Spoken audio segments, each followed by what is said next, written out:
Hello, hello. Good evening, everyone. Welcome. We are going to give everyone just a minute to get in here, and then we will get started. But while you are waiting, please feel free to introduce yourself in the chat with your name and your hometown, your pronouns, and what questions do you hope to have answered tonight. We are excited to have our fellows here with us. Then they're going to give us a little bit of insight into being a teacher here at City Teaching Alliance. So please feel free to introduce yourself in the chat. What questions are you hoping to have answered tonight?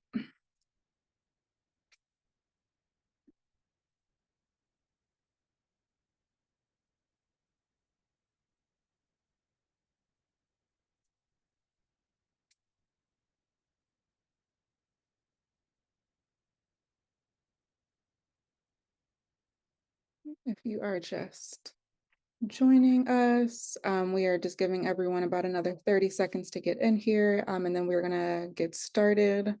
Please feel free to introduce yourself in the chat with those questions that are up on the screen, your name and your hometown, your pronouns, and what questions do you hope to have answered tonight by the City Teaching Alliance staff, as well as our teachers that we have here with us.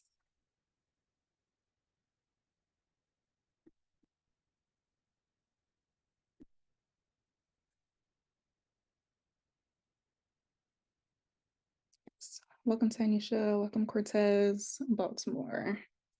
Right, nice. Florida. All right, y'all. We are gonna go ahead and get started in the interest of time. We are packing a lot into this evening. So we're gonna still have some folks that are trickling in as we're getting started. Please feel free to keep introducing yourself in the chat with your name, your hometown, your pronouns, and what questions do you hope to get answered tonight. So welcome to Championing Equity, the Black Educators Initiative Showcase and Q&A. My name is Sierra Fowler. I'm the Assistant Director of the Black Educators Initiative here at City Teaching Alliance. And I'm gonna kick us off tonight, go over our agenda, and then you'll get a chance to hear from some of our teams today. Okay, so we just went through our welcome and our intros. Again, please feel free to continue to introduce yourself in the chat. Here's what our time is going to look like this evening.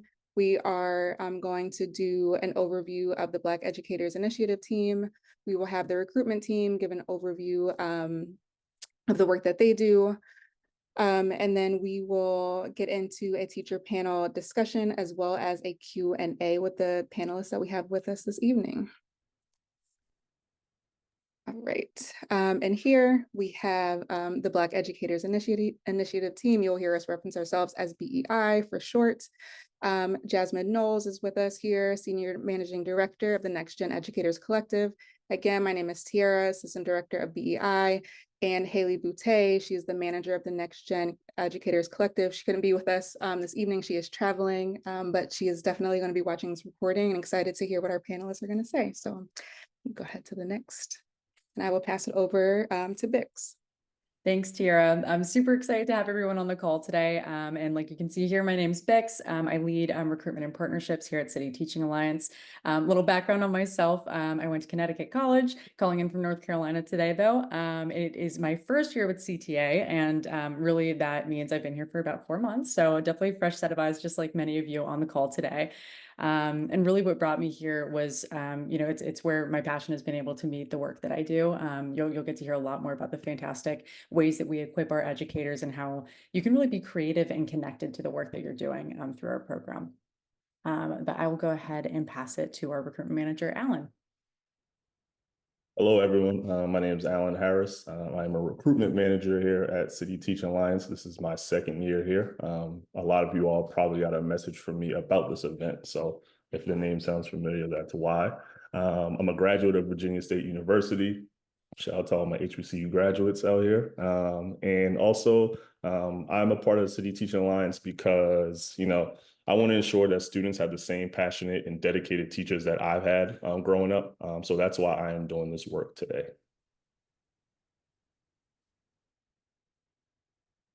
And then now we're going to get into grounding the why. Like, why does City Teaching Alliance exist? All right, we can go to the next slide. All right. But first, we're gonna do a little trivia. So we're gonna get active in the chat again, just like you were when you were introducing yourselves. So we're gonna do a little trivia. I'm gonna ask 3 questions, and I want you to give us your answers in the chat. We'll take about 20 to 30 seconds to allow you to answer. And our first question is going to be, underserved schools lose what percentage of their teaching staff each year? Right? What percentage you think in the chat, and then we'll reveal the answer.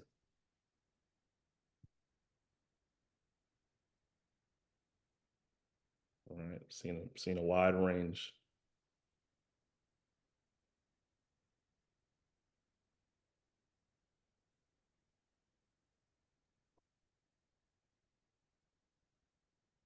Cool.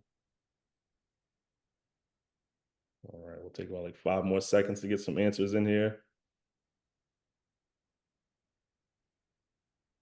All right, okay. I seen the right answer in the chat, so let's reveal the answer. The answer is 20%. So underserved schools lose 20% of their staff each year. 20% may not seem like a lot, but however, if a school has 30 teachers and they're likely to lose 6 by the end of the year, this can have a huge impact on students because of lack of consistency in the classroom, right? When students are having a turnover with teachers each year, they're not building that trust, that relationship with them. So, we want to make sure that we have schools that are, having their teachers return each year so that they can build that connection with students. And then the next question, what percentage of today's teachers feel prepared to be in the classroom? Same thing, we're gonna take about 20 to 30 seconds to get some answers.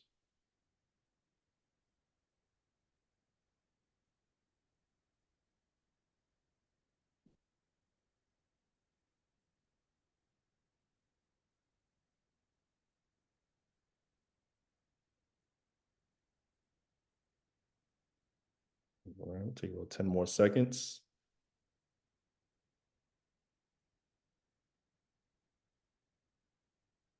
All right, seen a couple close answers. A lot of you are right there. Let's reveal the answer. So only 34% of today's teachers feel like as if they are prepared to be effective in the classroom. Teaching is an incredibly important and yet difficult job. I often am asked why is Urban Teachers a 4-year program? It seems like a really long time, right? Well, it is because in order to learn and be an effective educator, it's going to take time. You're going to have to have years of practice, years of experience. So that's why we are a 4-year program, and that's why we're unique than any other program. All right, last question. What percentage of teachers in the United States in K through 12 educational space identify as BIPOC? Same thing, we'll take about 20 to 30 seconds.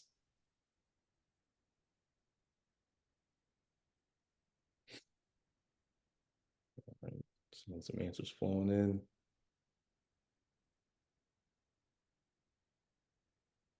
Seen a no clue. All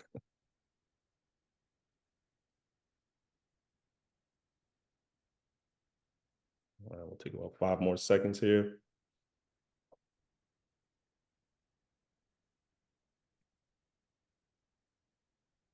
All right, if we can reveal the answer. Okay. Only 20% of K through 12 educators identify as BIPOC.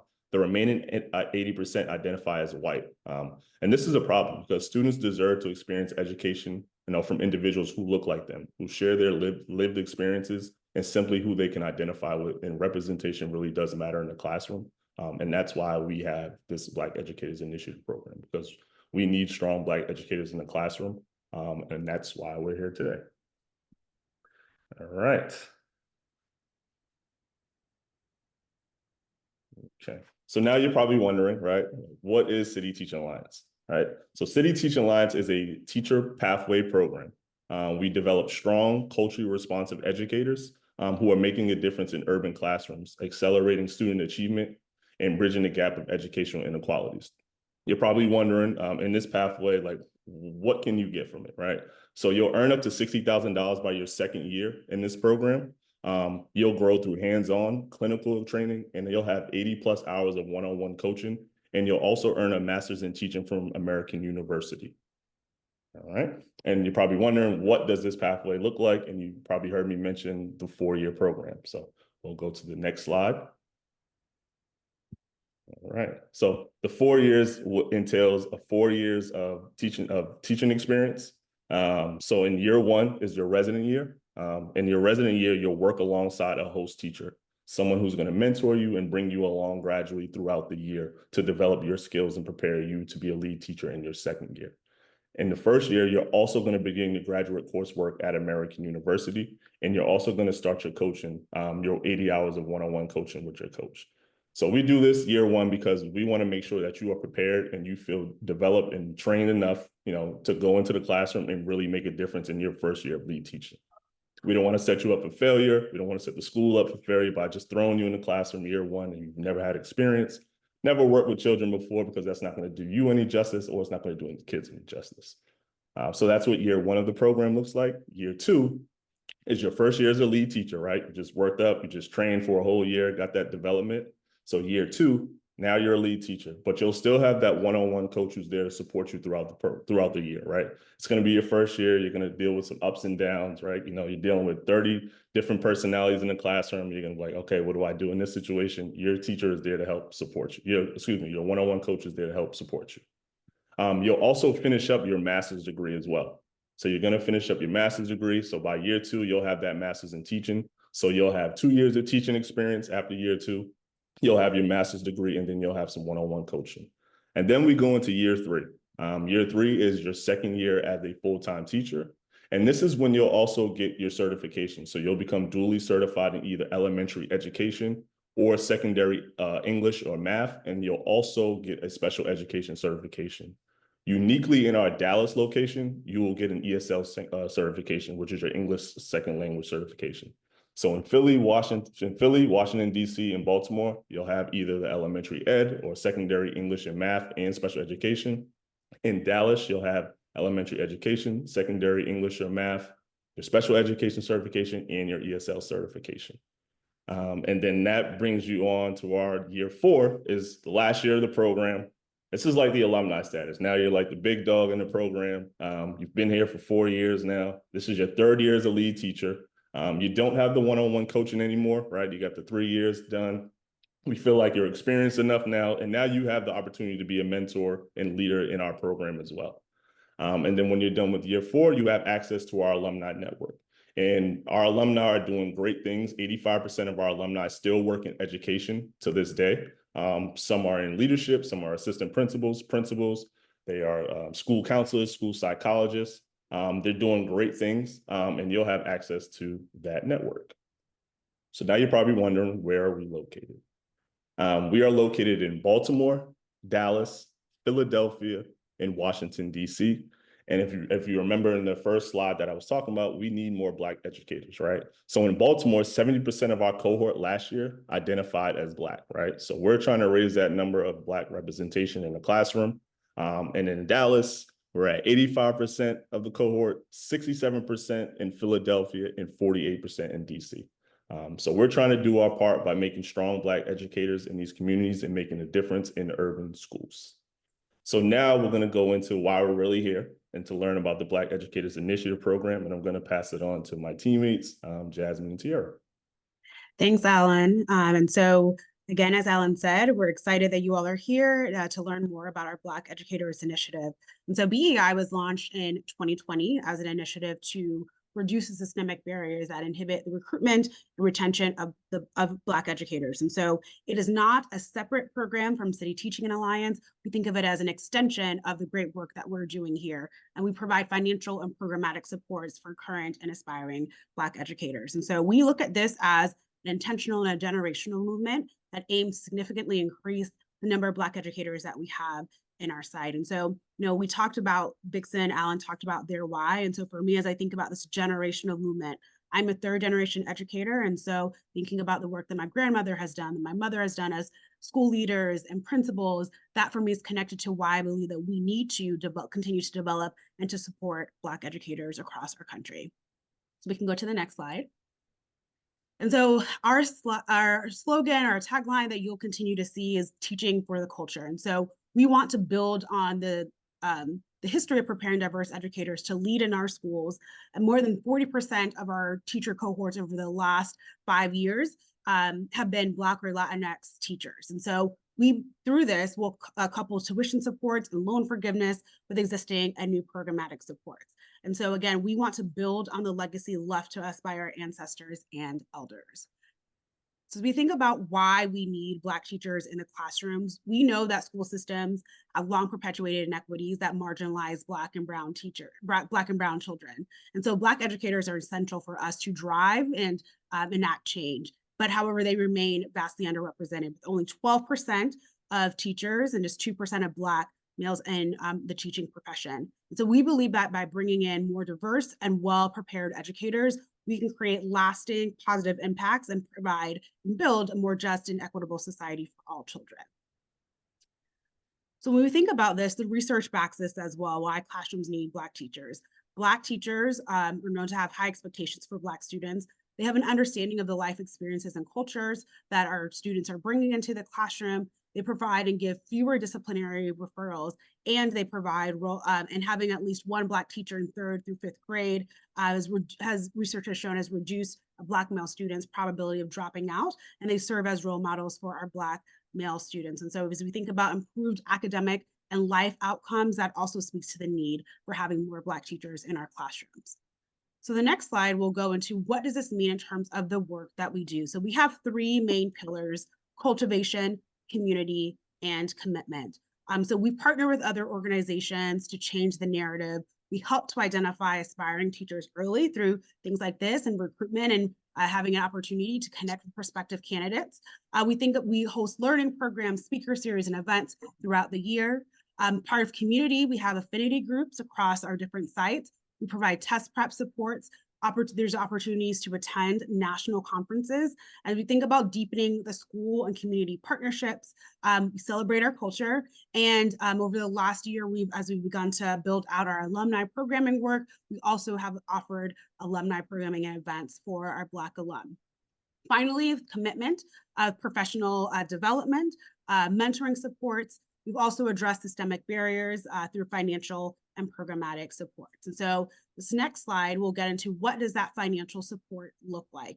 And so over the 4 years that you are in our program, you have access to $30,000 in support grants and scholarships over those four years. And so part of that is like you can see kind of in each row what that looks like, but I will focus on this last row, which is the UNCF Black Educators Fellowship Award. And so in your first year, you were eligible for a minimum of $1,000 up to $1,250 in support grants. And that up to $1,250 is through all 4 years. And then your first 2 years, you were also eligible for $10,000 and up to $12,500 in direct American University tuition payment. So right from the outset, your tuition, you're eligible for between $20,000 to $25,000 in direct tuition payment to American University. And so as you think about being able to make sure that this is accessible and affordable for you and your family to be part of our program, that's one way that we are able to do this. And so what we'll do now is we'll go to the next slide. And so we're going to transition into our teacher panel discussion. We wanted to provide you just with an overview of City Teaching Alliance, an overview of our Black Educators Initiative and why we do this work. We wanted to make sure that the bulk of this time is really spent hearing from our teachers, right? Their day-to-day experiences, why they chose our program. And so we encourage you, we're so excited to have 4 of our teachers here. And so we will get to the next slide and Tiara will introduce our panelists. All right. And also I do see that there are some questions coming in the chat. I know not everyone's going to be able to stay through the whole entirety of our session tonight. So our teams will be hopping in the chat to answer some of your questions as we can, but we might end up saving some of those for the end. So rest assured, we're going to send out the recording after, and we will definitely try to get to all of your questions. Appreciate those questions coming in. Okay, so introducing our 4 panelists for this evening, and I'm going to be spotlighting them as we go so that we can see their lovely faces once we start a conversation. So we have Isaiah Thomas with us, who is cohort 2020 in DC, Trinity Martin, who is cohort 2022 in Dallas, Faith Arthur, who is cohort 2022 in DC, and Chantel Brooks, who is cohort 2023 in Baltimore. And they also have a range. I did not say what their school placements were, but we have a range, 4th grade, we have social studies, we have 9th through 12th ELA. So we have a range of folks here that, this evening who are going to talk to us a little bit about their experience being educators, and more specifically being Black educators in our program. So we can go ahead and stop sharing, and we are gonna just see our lovely panelist faces this evening. All right, how are y'all doing? Good. How are you? Good, good, good. I'm seeing some of us are still in the classroom, some of us are at home. So we really appreciate you joining us this evening so folks can learn a little bit more about exactly what does it mean to be a Black educator with City Teaching Alliance, and what are some of the things that you've learned along the way, and how are you, just looking to improve and continue to better the educational experiences of the students that you all serve. So I'm gonna jump on right into it. And so with this first question, I'm gonna have all of our panelists answer, and just feel free to hop in whenever you're ready. So what made you specifically decide to join City Teaching Alliance as a Black educator? And in other words, how does City Teaching Alliance's mission and vision align with what you wanted to be true for your students? So why did you pick City Teaching Alliance and not another pathway into education? I'm gonna start. My name is Chantel. My kids call me Miss Brooks. I am a 4th grade English teacher, and the reason why I chose Teach Alliance because I know I needed that support. I know other programs will give you the amount of support that CTA gives me. I was not in education at all. My first degree is in criminal justice. So I'm like, okay, I wanted to make an impact without being a oppressor to my community. So that's why I chose to be a teacher, to try to uplift my kids backwards, to try to like instill in them the fundamentals they need to be successful Black people in society, and not go straight to like arresting and, in the prison systems and stuff like that, where they're mostly oppressing Black people and not empowering them. Yeah, and I would definitely echo that. That was also part of my choice. So, City Teaching Alliances focused on anti-racist education and social justice also helped me decide that this is where I wanted to be.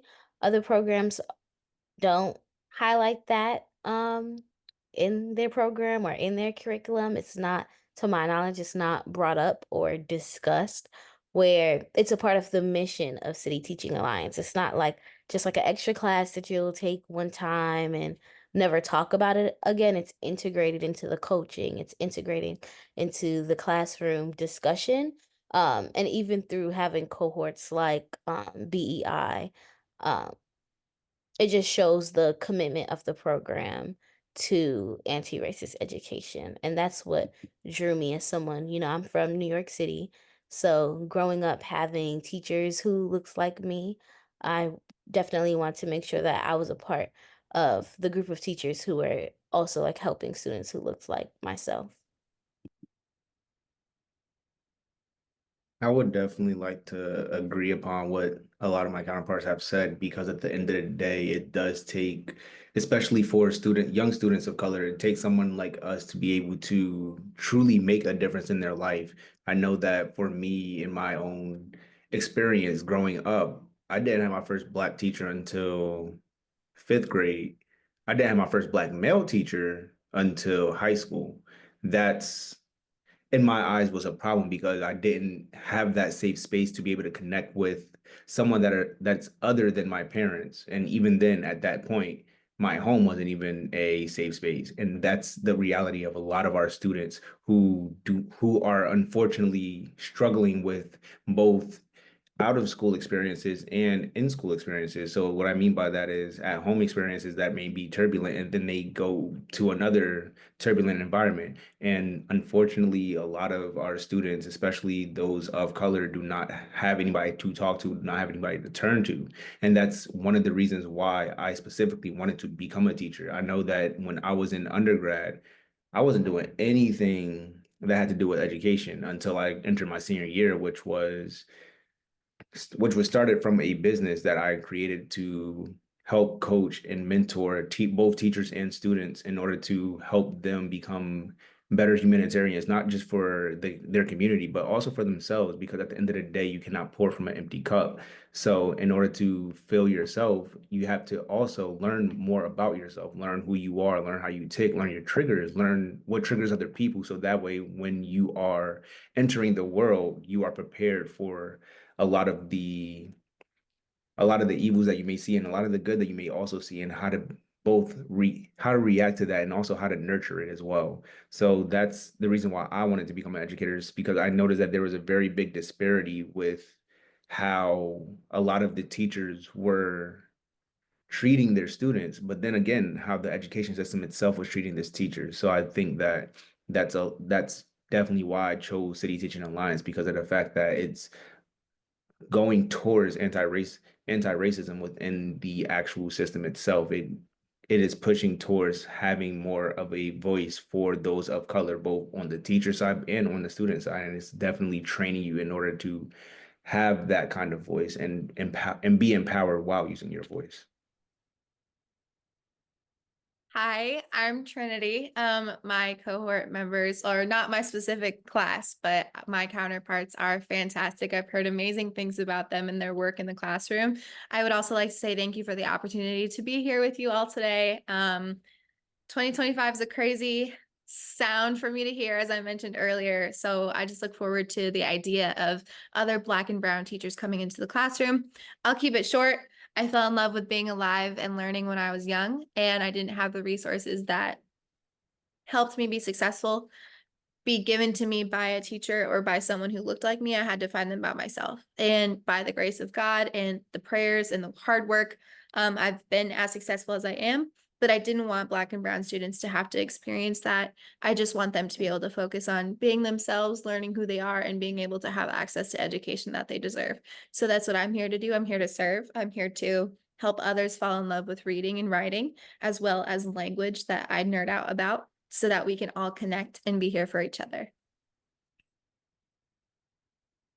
Thank you all for sharing those. A lot of overlap and also differences for the reasons that we came into education. And so, again, just going back to what one of you mentioned around like your first Black teacher, during Black History Month this year, we spent a lot of time talking to you all about when did you have your first Black teacher. And so also just thinking about like, just the impact of having someone like that and when that might occur in your educational journey is super powerful, and we might get into that a little bit more, but I'm going to stop talking because we want to hear from you all. So I'm going to move into our next question, and we'll take volunteers for this one. But as Black educators, we often share a lot of identity markers and experiences with our students, right? However, we know that the Black experience is not monolithic. We do not have all the same experience, despite the content and what society may think about Black people. So in what ways have you been pushed to think about the unique experiences specifically of the Black students that you serve? Personally, I dealt with it this year. I know like some of my students are going through custody battles. Some of my students with their grandparents. Some of my students don't live with their, birth parents.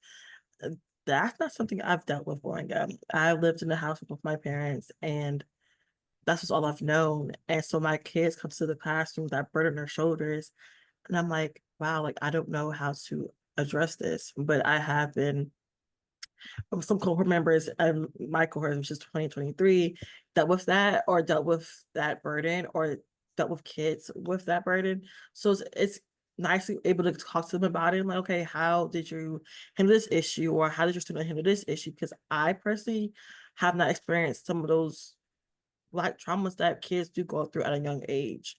So yeah, that's That's my 2 cents.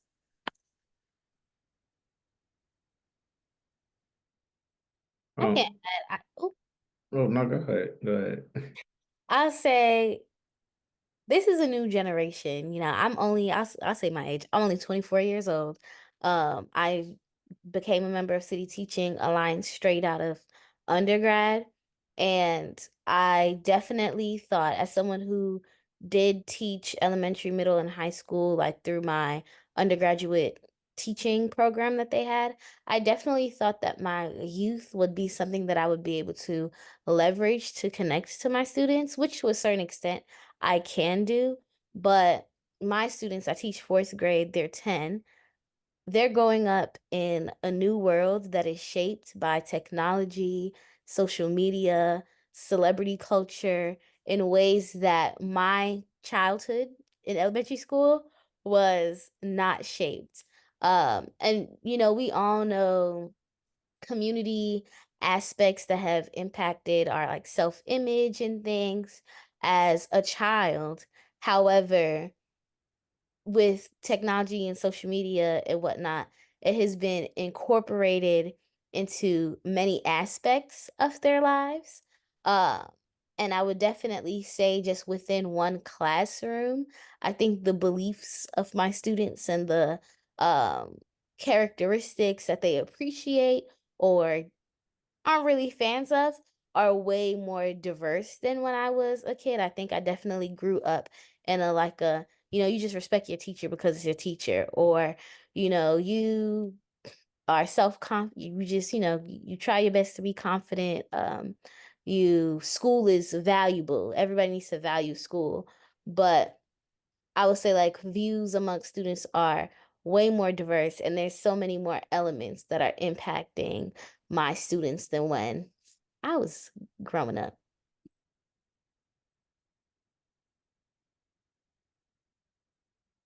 I think we had one more person that wanted to jump in here. If you still want to jump in, please feel free. Oh yeah, I can. I can honestly agree to what Faith and Chantel were saying. It's a lot to understand the ambiguity of the different generation, especially growing up. Just like Faith was saying, I could leverage my youth. A lot of these students are on TikTok culture. They always out here singing the Big Back song, all that goodness.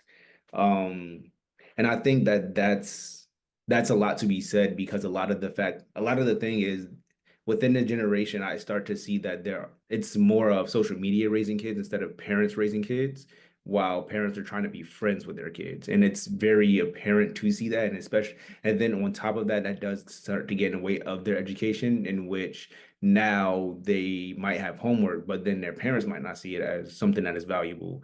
And then on top of that, even if their parents don't see it as valuable, what they do see as valuable or what they're doing or what they're prioritizing might not be for the betterment of the student or of their child. And it's very, very apparent to see that, especially when that child may not come from a very structured home, especially if they are going back to back between mom's house, dad's house, or they're staying with grandma because mom and dad got a situation going on, or maybe that mom's not in the picture or dad's not in the picture. There are a lot of ranges of different archetypes that you may see. And then a lot of teachers I know don't relate to that, especially teachers that may not look like them at all. And then may make them feel isolated, but at the same time, one way that I unfortunately will unfortunately comfort them is like, oh, I can relate to this. And funny enough, I can relate to many different aspects on many different occasions.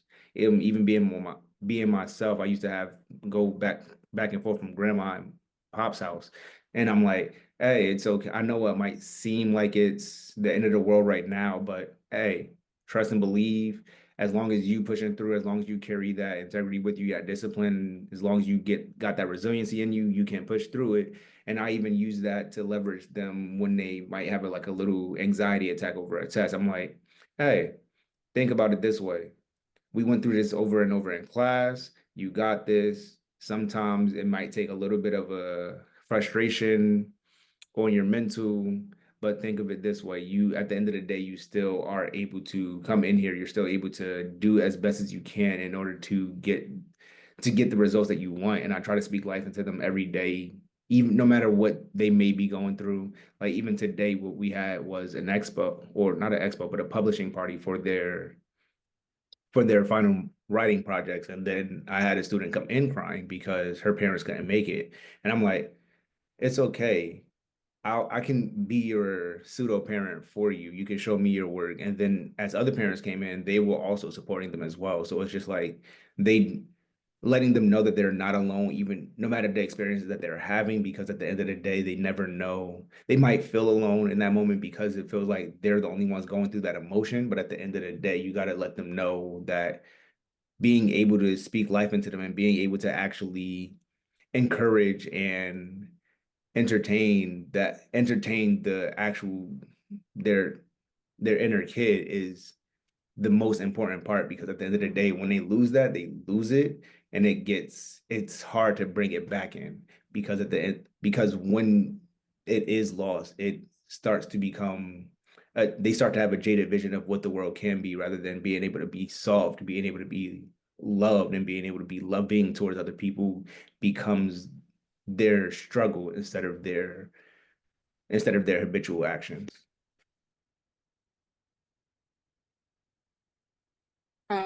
Thank you, the three of you, for answering that question. And I think, as we think about how the experiences, of our students are different, the experiences of the teachers that we have in our program are obviously also very different. And thinking about, how do we as a City Teaching Alliance, how do we best support the teachers in our program who also have all of these varying backgrounds, because the support is not always going to look the same either. So appreciate all three of you for sharing that. I'm going to move into our next question, which is going to be centered around preparing for entering into the program at City Teaching Alliance. So I'm going to ask for 2 volunteers for this question. So looking back, what is one thing that you wish you had known before joining City Teaching Alliance that would have better prepared you for your role in championing equity in education? I know that's a big question, but what's something that you wish you knew? I can go first. I wish I knew more about the complexities of being in education itself, like being in a classroom. I've done a lot of research, personal research, and just online about how many questions a teacher is asked a day and how they have to handle split decisions within seconds throughout their entire day, and how that builds up and how burnout exists. And you hear teacher burnout all the time. You hear, oh, don't do this or else you're going to burn out, or make sure you do this for self-care or else you're going to burn out. But you don't even know you're burnt out until you're already there. And so just knowing how scary that can be, but also how preventable it is. For me, I didn't learn it until the end of my first year. So just understanding, like, okay, what works for me, what doesn't work for me, and learning boundaries and accepting what I can accept and helping delegate other things that I can't, and really making sure that I find my voice as an educator. I wish I knew the complexities of what goes into being a teacher on a day-to-day basis, and then how to really make sure that I don't lose my humanity within my role, because at some points I felt like I was robotic, and that took away my ability to educate my students the best that I could in terms of connecting with them and giving them access to resources that they rightfully deserve.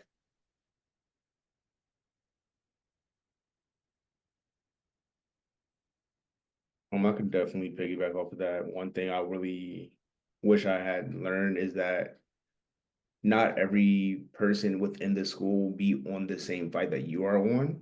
So some people might perpetuate the cycle, while you also have others who do see education in the lens that you see. Some administrators might be on the fight to better the student experience rather than bettering the look of the school itself. And I think that a lot of times we educators do get lost in the fact that thinking that many higher ups are your friends, they have your best interest at heart, rather than, or they're putting you over the school's interest at heart, while understanding that sometimes you do have to find connections within your, like, you have to what is it, connecting from left to right rather than up to down, because there are times where you have solidarity in voices within teachers themselves. There are a lot of schools, and luckily I was fortunate enough to have a school union where I'm able to unionize and make actual significant change, having other teachers co-sign that.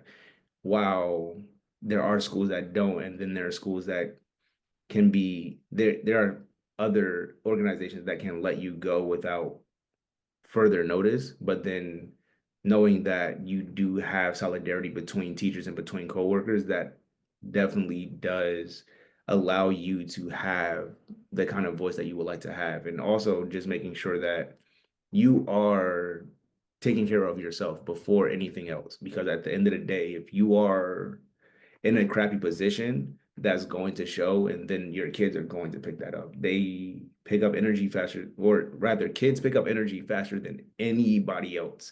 They are more of emotional beings, and understanding that will allow you to understand the type of energy that you're bringing into your classroom and how you are setting the precedence for that day and then also for the week. And I think that understanding how your kids really do feed off of you. So sooner or later, you will have students actually picking up on your lingo.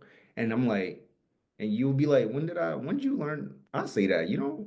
So there are times where you will have to do a little bit of self-reflection and check yourself like, oh, did I make sure that I'm giving my best self to this student or to these students, even if it's more than just a one-on-one conversation? Did I make sure that this student's needs were taken care of? Did I make sure that I was in a good headspace, and did I make sure that I set the tone going forward for this classroom, that this is a safe space, not necessarily a space that it is chaotic, or that they cannot come to me if they need help, or that they feel like if they may be struggling on like a word problem, they can come to me and not just sit there and say nothing or struggle in silence. So I think that understanding that there's comfort and solidarity between teachers, and then also understanding that you do have to be mindful of the type of energy that you bring into them are things that I wish I had known as well. Thank you both for answering that. There are definitely a lot of like complexities going into teaching, and a lot that you can't really even begin to understand until you're in it. So I appreciate you all touching on those various aspects. So I'm going to move us into our next question, which is going to be focused around like your experience in the program. And so again, going to ask the last two of you who did not answer that question, Chantel and Faith, to answer this next one. How has your experience with City Teaching Alliance helped to shape your perspective on equity in education? And so as you think about this question, you can really think about your experiences with your site team, your experiences with your coaches, your experiences in American University doing your coursework. How has City Teaching Alliance helped to shape your perspective there? Would say it definitely taught me how to advocate for equity beyond what's on the surface level. I think that we have um check boxes that in schools we kind of say, okay, we won't do this, we won't do this, we will do this, we won't do that. But in City Teaching Alliance, you learn why you're doing the things you're doing and why you're not doing the things you're not doing. Um, and it being cohort based, not just, you have your CTA cohort, but your BEI cohort, as well as other networks the program will connect you to. You're able to empower one another to advocate, to like learn more about what equity in education truly looks like. Because this being a lot of people's first, or most people's first teaching experience, you only know what you know. You only know what you know. So having that community and having that cohort, and knowing what other schools are doing, whether you're in the DC cohort or you're talking to someone in Baltimore or Dallas or Philly, um, you're able to learn, oh, equity in this classroom looks like this. So it is possible for my school. Because sometimes, unfortunately, like people will leverage your lack of experience or lack of knowledge, um, But having that network and having that connection where conversations are able to be open and honest, you can learn that equity in your classroom or equity in your school or your district is possible. And that empowers you to be able to advocate beyond, whether it's talking at, and these are things I've been able to do through City Teaching Alliance or like networks that it is shared with me. So whether it's like, talking at the union meeting or going to city council and at the little hearing to talk about our policies or voting for a new contract, all those different things wouldn't be possible without the community and, having those conversations to know, what does equity look like? Because one person can't come up with the answer to that by themselves. I want to piggyback over Faith, like spot on answer. I know my community, my core members, they're top tier. And they gave me like the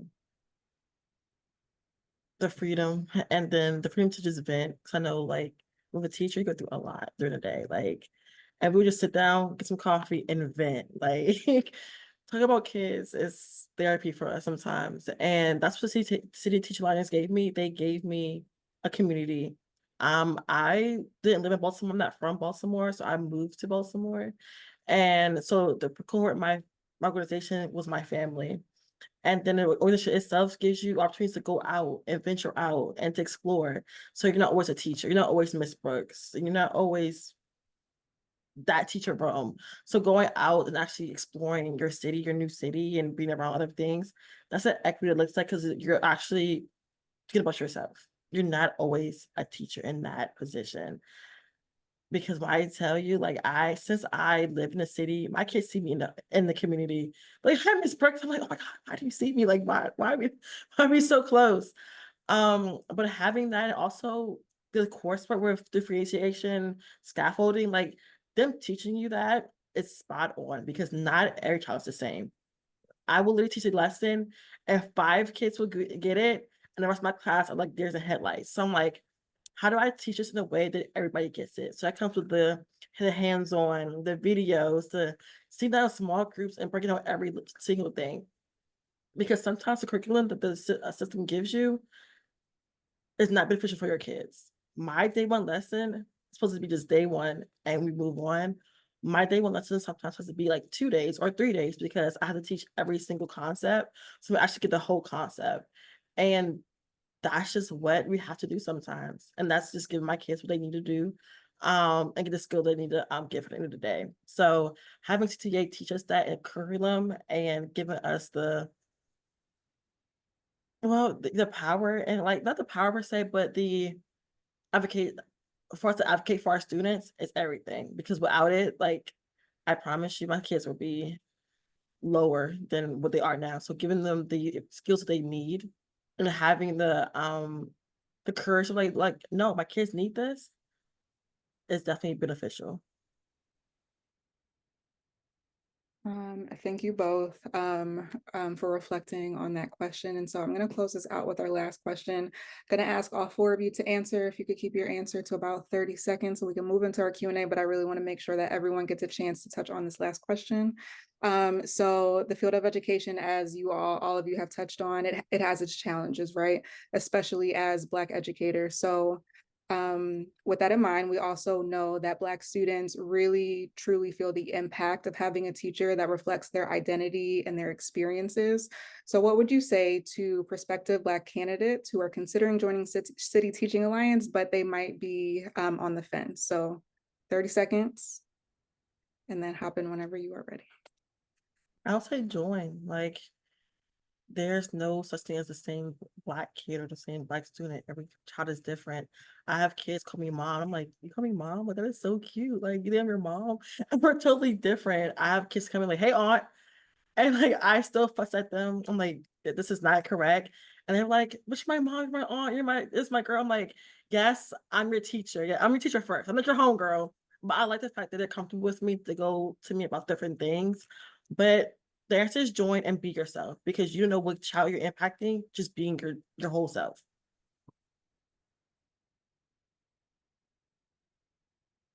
I like to think to myself, what would my most successful adult self do? What would my most powerful self do? And what would she believe in? And what would she do for students and herself in her career? And educating students of color who need you more than they could ever express or truly understand or that we could understand has so much value. And you're pouring into their futures as well as who you are as an educator. So do the thing, and rely on the support that you have and build connections so that you know you're not alone and that you have people around you who are also fighting the good fight. I would definitely say when you do join, just make sure that you're that teacher that makes a student think, and not just necessarily think, just have inquiry, but also make them think, well, if this person believes in me, why can't I? Like, why can't I believe in myself? Because at the end of the day, it always starts with the teacher. The teacher is what sets the first brick.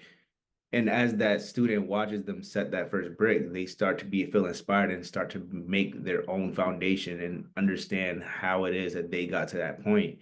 So when you are thinking about whether or not you want to be a teacher, think about it this way: what person in your life within education help you get to where you are, even if it is you.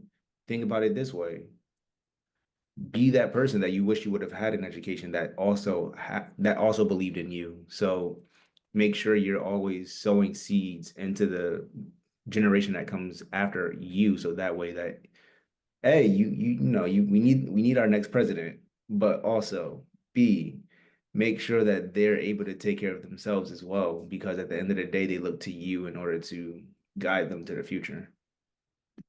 Yeah, I would just say think about the long-term impact that you want to make. Um, I've heard a lot of folks talk about the impact on students, which is important, but City Teaching Alliance is also an opportunity for personal and professional growth. Um, so think about in the next 4 years, where do you want to be? Like, do you want to make an impact on students? Do you understand that you're like not just shaping the kids in your classroom, but ultimately, like, you're shaping a community, um, which, our ecosystem impacts so many other things. But think about the personal and professional that you want to gain, because if you want to gain a lot and you're ready for that self-reflection and look within, and you want to make a lasting impact, this is the program for you. Thank you all. That was very powerful. And I have a lot of things to say, but we don't have time for me to talk because we're going to get into our Q&A. And I see some questions in the chat, and I believe Jasmine put this in the chat as well. But if are questions that you have that we're not able to get to because we don't have, we unfortunately can't stay here all night, we are going to have an opportunity for you to like scan the code to meet with Alan, who's our recruiter here. And he'll be able to answer any questions that you all have about testing and those sorts of things when you do get a chance to meet with him. So one question that I saw in the chat was, could someone share their experience transitioning from a non-educational background into teaching? And I believe, Chantel, you started to talk about this a little bit. Does anyone else also want to share how was it transitioning from a non-education background into the classroom? It was hard. Yeah. It was hard. Don't, I don't want to discourage you. It was hard. Because you're dealing with students with traumas that bring into your classroom, and you have to really love kids and we want to make that impact to sit there and take it and like, okay, come the next day with a smile on your face. Like, I didn't work with kids at all in undergrad. Like, I graduated Bowie State, ooh, HBCU, and homecoming was last week, y'all. I did not go. And went to the classroom and was just like, wow, I have kids like, I hate you. I hope you quit. And I was just like, okay, come here next day. Good morning. I love you. Have a great day. And they also they said, I love you back. But it's just like, you don't know the kids are going through at home. So they can't remember getting at school. So why I tell you it is hard? It is hard, but you can do it because you're strong. Yeah, it definitely is. I would say that um It is hard. What I came from was a business background, strictly business, nothing to do with education, not even an educational business. I graduated with my undergrad with a degree in innovation and entrepreneurship. And from then on, I was like, you know what? Why not create a business about education? Um, After that, long one thing led to another, and it kind of snowballed into where I'm at now, where I'm like, now I'm in a spot where I never thought in a million years I would ever be in. Education was the last thing I thought I'd be in. I was like, I'm gonna be an accountant. Nah, I'm gonna be a multi-millionaire Fortune 500 company owner. Like, nah, educator. This last thing. Even my teachers from one was this sixth grade. I saw they were like, "You're an educator now." Oh my gosh. I was like, yeah. And the thing about it is like now looking back, I'm like, I understand what y'all were going through when we were just what preteens, teenagers being knuckleheads. I'm like, dang, we were really just kids. And I'm seeing it from a different perspective. I'm like, dang, y'all are really just kids. Y'all just trying to figure this out the same way we were just trying to figure this out in this education system. So look, we're gonna figure this out together. I mean, they're not doing 2+2, but like what's 2+2? And now when I'm seeing it, I'm like, there's so many people that's coming from different backgrounds. Now I'm seeing it on the other side. I'm like, I understand what you're going through. Sometimes students might be worrying about when the next time they go and eat, or when the next time they might get a hug, or hey, my parents are going to kill me. I just got this bad grade.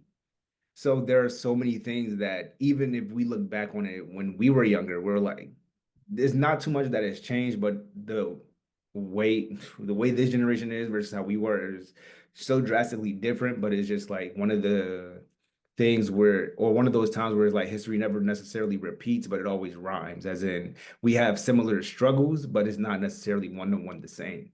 So I think that when you are taking in this, when you are transitioning from a field that has nothing to do with education, just always think back to like how it was when you were a student and how you can use that experience from being in their shoes and how you can push that to help the next generation that comes after you. Thank you. There's so many questions I want to get to, and I know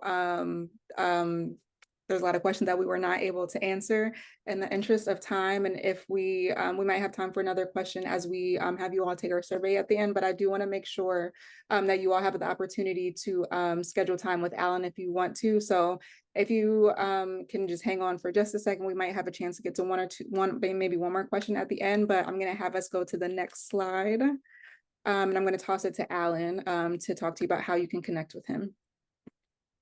Thank you. And thank you, panelists, for sharing all of this wonderful information. So yeah, if you want to meet with me, learn more. I know we couldn't get to every question. That's what I'm here for. I'm here to answer all your questions, help you throughout the process. So scan this right here. This is my meeting link. We can set up a 30-minute call. It's not like an interview. It's really just a conversation for us to get to know each other and kind of do more of a deep dive into City Teaching Alliance. And I do want to mention we do have an application deadline coming up November 4th. And if you apply by then, you can have a job offer before the holidays, right? So what better way to go into the holidays with a job offer? But here's the code. You can scan it, schedule a meeting. If you have any questions, or maybe you just have a quick question, you just want to shoot me an email. My email is down here, alan.harris@cityteachingalliance.org. Thanks, Alan. And then on the next slide, we're going to keep his QR code up here. But if you all want to give us feedback, I did see a lot of comments in the chat for our panelists. These were really, really wonderful, thoughtful responses, and it was so great to be able to hear firsthand from the teachers who are in our program. If you have any other feedback for us, please go ahead and scan that QR code on the right. And again, Alan's meeting QR code is on the left. And Jasmine just put the link to the survey in the chat here. And we have just one more minute here, so I'm not going to get our panelists started on another question, but please be on the lookout for other sessions like this one where we do get to hear from our teachers. And so I really just want to thank all of our panelists here, Faith, Trinity, Chantel, Isaiah. It was so wonderful to hear from you all and so impactful. So thank you for joining us. I will be in contact with you all, but thank you to everyone who was able to come. Sorry we cannot get to all of your questions, but again, please be on the lookout in email Alan, connect with Alan if you have other questions that you want to get answered, but we weren't able to, and he can connect you with us if needed. So have a really, really great night and put in grades. It is that time of the year. Yes, it is. But we're about to go to BMEC, Isaiah. So we're going to see you soon in a few weeks, and we're really looking forward to that. So have a good night, y'all. See you later. Have a good one. Thank you so much. Bye. Bye. Lots of love. Have a good night, guys. Have a good one, y'all.